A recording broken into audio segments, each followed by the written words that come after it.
What you are going to witness here is going to warm your heart. This is Gregory Kaidanov. He's 64 years old and he stands up because he sees Magnus Carlsen, his opponent, approaching. As a mark of respect, he stands up and shakes his hands. What an amazing gesture there. He's 64 years old, a legend in US chess, an amazing chess coach, and in this tournament he's played phenomenally well. He beat Jordan Van Forest in the last round and is right now on 5 out of 7. The game has begun. Magnus opens with 1d4. And Kaidanov plays his pawn to d5. What an exciting battle we have on our hands. Let's see how this pans out. Magnus takes his time and then goes for the London system. Well, when Kaidanov was in his prime, that was roughly in the early 2000s, and he was rated about 2600. The London system wasn't considered as potent a weapon as it is now. Let's see if he manages to neutralize Magnus's London. e3 played, and now how does black continue? Knight c6 is one idea, knight f6 is another, and he's taking his time trying to figure out and see what he can do. So he goes knight to c6 here, and Magnus is ready with his response, plays c3. So the London system is very simple. You build a triangle here, you put your bishop outside the pawn chain, you bring your knight to f3, your other knight to d2, and you play your bishop to d3. This is the general way in which London system players play.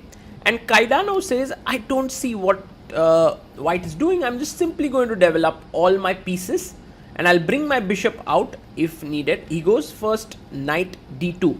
Now here the question does remain that should you play e6, which Kaidanov has done, or do you want to go bishop f5? It's a more ambitious way to play, but then white can go and start hassling this pawn. So Kaidanov goes solid.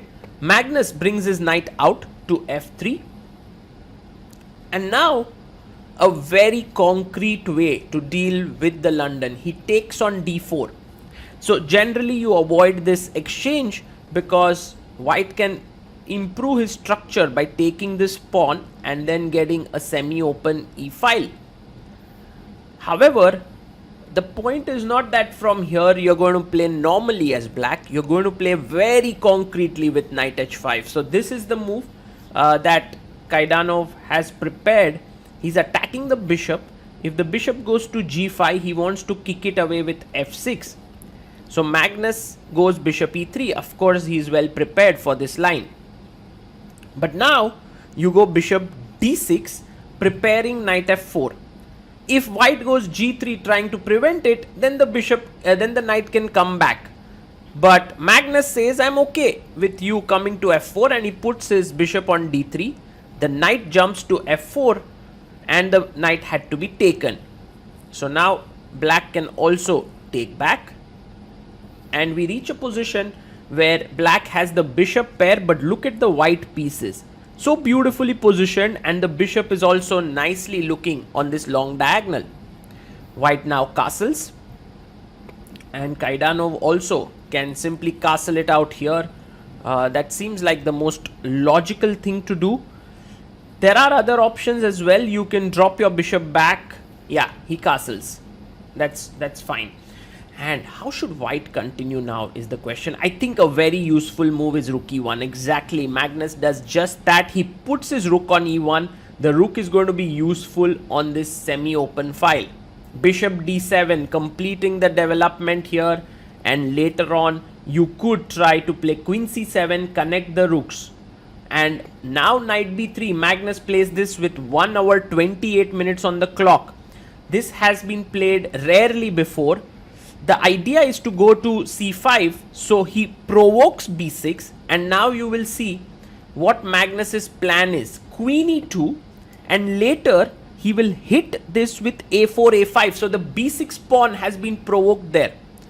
g6 played by Kaidanov, and this move in general is a useful move. Maybe the bishop can make its way back here. a4 played by Magnus, and a very useful move here. he is trying to hassle the queen side with a5. f6 played. Wow. So if black can get e5 break, he would be very, very happy in this position. But it's not so easy, and Magnus instantly goes bishop b5. His idea is to take and chop off this pawn on e6. So Kaidanov has to be careful here. He goes queen c7. Good move by Gregory there. He also is now making way for the rook to come to e8, defending the pawn and also promoting the idea of e5 break. So black's position looks completely fine, and Magnus goes a5. So here, if you were to take knight a5, then after knight a5, there's a lot of play happening on the queen side. So Kaidanov ignores it and brings his rook to e8. You can see there Magnus now focusing. He has played the opening very quickly, just taking roughly 4 minutes for his last few moves. And now for this move itself, he took 12 minutes, because this is the moment when you want to really focus yourself. Bishop h6 played by Kaidanov. A takes b6. And now, how does Gregory respond? He also takes back. Now this bishop going to h6 was an important moment, because you could have also gone back to d6 there. That was feasible. How does Magnus continue now is the question. Where is your play coming from here? And Magnus answers this question with the move c4.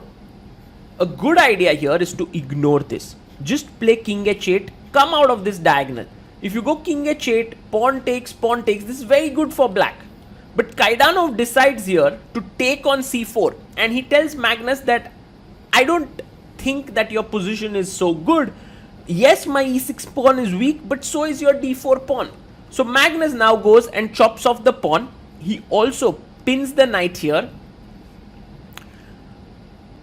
And queen d6 played. I really feel after king h8 would have been a much more useful move, but queen d6 is coming out of the pin.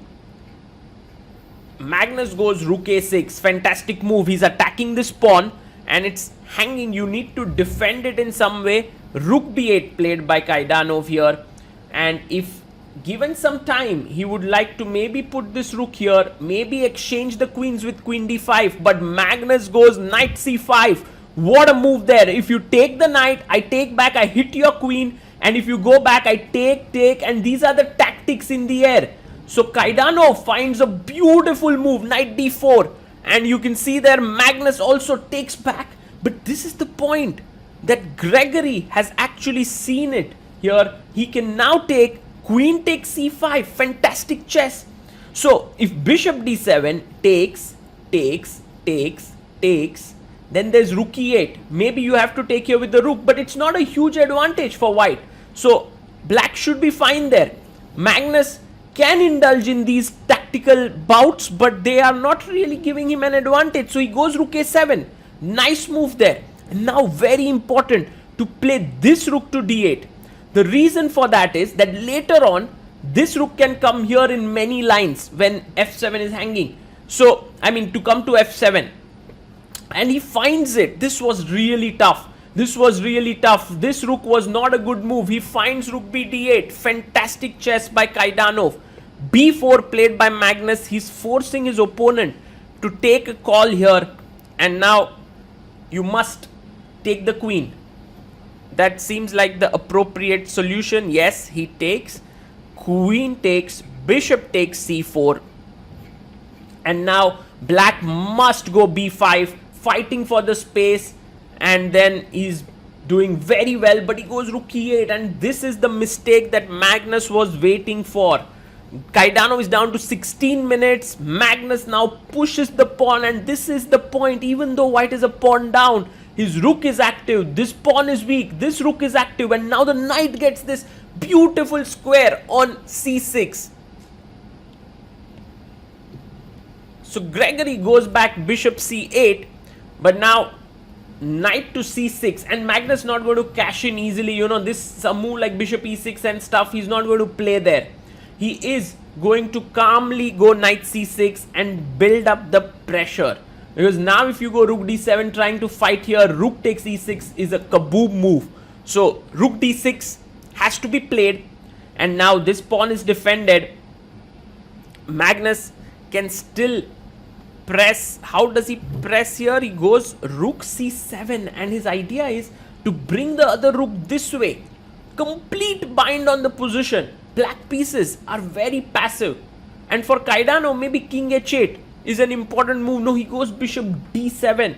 But now it's time for Magnus to bring his other rook into the game. We can see Hikaru in the background there. And Magnus brings his rook to a1. The rook is coming to a7 on the 7th rank. How should black continue here? It's unclear. It's unclear. And Kaidanov is in big trouble time-wise as well. He has just 5 minutes left on the clock. He goes bishop f8. Magnus, on the other hand, has 58 minutes on the clock. Here, the rook moves into the 7th. Now the bishop is hanging. Both the rooks are doubled up. It looks like the game is coming to an end. But bishop takes c6. Kaidanov keeps fighting. He takes, Magnus takes with the pawn. The pawn is just 2 steps away from queening. But notice that there are opposite colored bishops on the board, and there could be some hopes to fight for a draw here. So check first, and now the king has to come up on g2.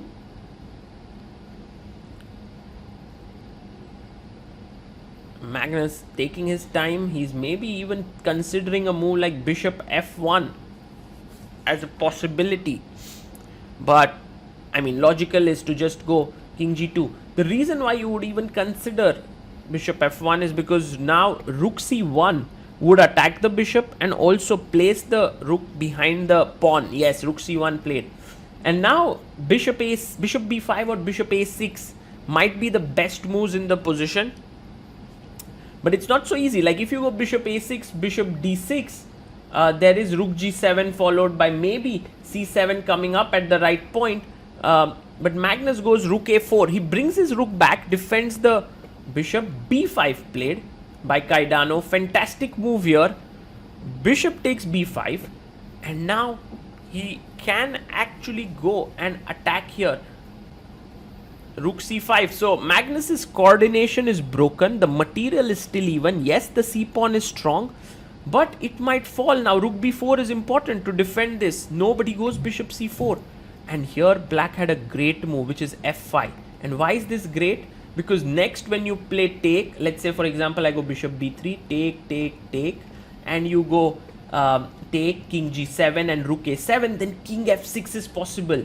But f5 was such a tough move to find, and so he goes bishop d6. But now Magnus goes rook b7, and very important move, because now if you take, there is bishop b5 winning the game, so he cannot really take. He goes king h8, but you know this bishop is a gymnast. It is going to do many acrobatic stuff on the board, and one of them is to chop this pawn.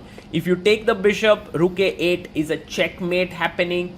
And if you take this pawn, then bishop d7 just sort of hits both the rooks. So rook e7 played, but now Magnus is winning this game with rook takes on e7, bishop takes on e7. Yes, take, bishop takes on e7, and now comes a nice check here on a8. King has to come up, king g7. We have reached move 40, but the position is lost. Rook a7 attacks here. If you go king f8, then c7, c8 is coming. So he takes the pawn on c6, but now Magnus takes the bishop. The only hope is if king f8, the rook has to move and you can take this bishop, but Magnus has seen it through how to win here. He goes rook f7 check, and I think it's time to call it a day. f6 is falling, and Magnus has won the game.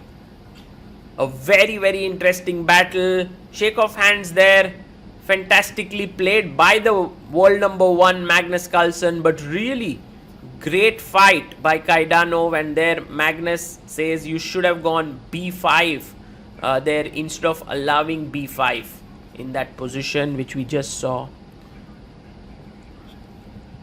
And then you play rook e8 is what he's saying. That would really give this great space in the position.